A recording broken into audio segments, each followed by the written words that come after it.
বলিউডের বরেণ্য অভিনেত্রী মীনাক্ষী শেষাদ্রি ৮০-৯০ দশকের সাড়া জাগানো এই অভিনেত্রী ভারতনাট্যম, কত্থক এবং ওড়িশি নাচে পারদর্শী। সম্প্রতি লেহরেন রেট্রোকে সাক্ষাৎকার দিয়েছেন তিনি। এই আলাপচারিতে ৬০ বছর বয়সী মীনাক্ষী জানান, পুষ্পা সিনেমায় আইটেম গানে নাচতে চান তিনি।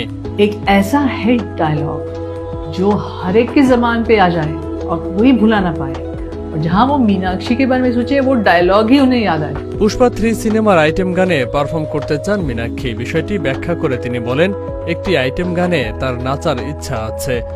তার চাওয়া পুষ্পা ৩ যা দেখে সিট থেকে উঠে সবাই বাহ বলবে। এটি একটি আইটেম গান।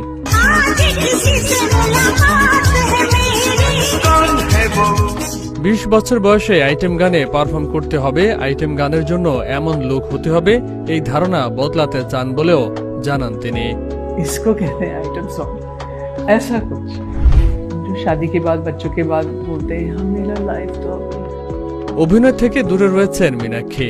ইন্ডাস্ট্রিতে ফেরার বিষয়ে এই অভিনেত্রী বলেন, অভিনয় ক্যারিয়ারে কমেডি কম করেছেন, আজ পর্যন্ত আইটেম গান করেননি। এটা নিয়ে এখন তার প্রবল ইচ্ছা রয়েছে।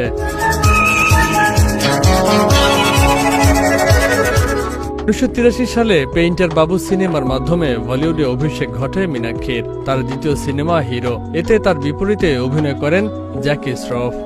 মুক্তির পর সিনেমাটি বক্স অফিসে ঝড় তুলেছিল।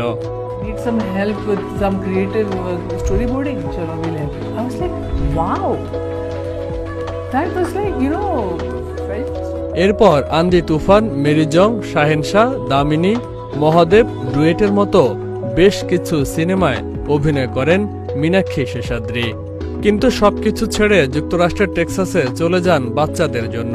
সেখানে একটি ডান্স স্কুল পরিচালনা করছেন তিনি। কিছুদিন আগেই মুম্বাই ফিরেছেন এই অভিনেত্রী।